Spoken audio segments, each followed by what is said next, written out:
வரைக்கும் போரிங்கான முட்டை மசாலா செஞ்சுருந்தீங்கன்னா நான் சொல்கிற மெத்தடில் ஒரு முறை செஞ்சு பாருங்கள். அதுக்கு முன்னாடி நம்ம சேனலை லைக் பண்ணிட்டு சப்ஸ்கிரைப் பண்ணிட்டு வந்துடுங்க. இப்போ அந்த 5 முட்டையை பாயில் பண்ணி இந்த மாதிரி ஸ்லைஸாக பண்ணி எடுத்து வச்சுருக்கேன்.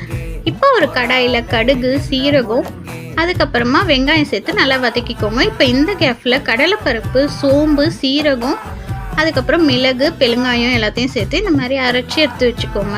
இப்போ வந்து தக்காளி சேர்த்துக்கோங்க. வதங்கினதுக்கப்புறமா இஞ்சி பூண்டு பேஸ்ட்டு சேர்த்துக்கோங்க. நல்லா வதங்கினதுக்கப்புறமா இந்த மசாலாவை பாதி சேர்த்துக்கோங்க. இந்த சீக்ரெட் மசாலா சேர்த்ததுக்கப்புறமா நல்லா மிக்ஸ் பண்ணிக்கோங்க. இப்போ தேவையான அளவு தண்ணி சேர்த்து கொதிச்சதுக்கப்புறமா முட்டையை கொஞ்சம் கொஞ்சமாக சேர்த்து இந்த மாதிரி ரொம்ப மிக்ஸ் பண்ணாமல் லைட்டாக மிக்ஸ் பண்ணிக்கோங்க. இப்போ தேவையான அளவு கொஞ்சமாக பெப்பர், அதுக்கப்புறம் இந்த சீக்ரெட் மசாலாவை போட்டுக்கோங்க.